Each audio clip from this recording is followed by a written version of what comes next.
పలు వెబ్సైట్ల ద్వారా విటులను ఆకర్షిస్తున్నారు. తమకు అనుకూలంగా ఉండే కొన్ని హోటళ్లలో గుట్టు చప్పుడు కాకుండా వ్యభిచారం నిర్వహిస్తున్నారు. వివిధ రాష్ట్రాలకు చెందిన యువతులను హైదరాబాద్కి రప్పిస్తున్నారు.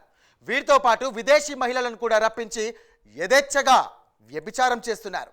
అటువంటి ముఠా గుట్టును పోలీసులు రట్టు చేశారు.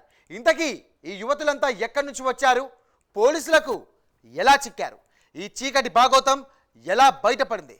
Let's watch this story.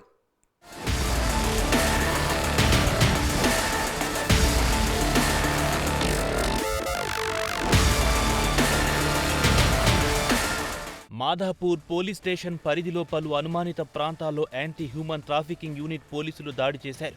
Gayatrinagar, Parvat నగర్లోని బిఎస్ఆర్ సూపర్ లగ్జరీ లివింగ్ హోటల్లో గుట్టుచప్పుడు కాకుండా వ్యభిచారం నిర్వహిస్తున్న ముఠాను పోలీసులు పట్టుకున్నారు.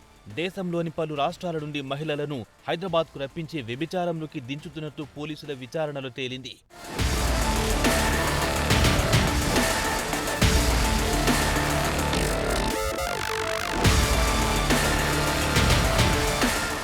మాధాపూర్లోని BSR super luxury co living హోటల్పై దాడి చేసి జార్ఖండ్, పశ్చిమ బెంగాల్, ఢిల్లీ, పంజాబ్ రాష్ట్రాలకు చెందిన 7 మంది మహిళలను అదుపులోకి తీసుకున్నారు. వీరితో పాటు ఉజ్బెకిస్తాన్, తుర్కుమెనిస్తాన్కు చెందిన మరో 2 యువతులను కూడా పోలీసులు అదుపులో తీసుకున్నారు. వీరందరినీ అదుపులో తీసుకున్న మాధాపూర్ పోలీసులు అక్కడి నుంచి స్టేట్ హోంకు తరలించారు. వ్యభిచారం నిర్వహిస్తున్న ముఠా సభ్యులను రిమాండ్కు తరలించారు.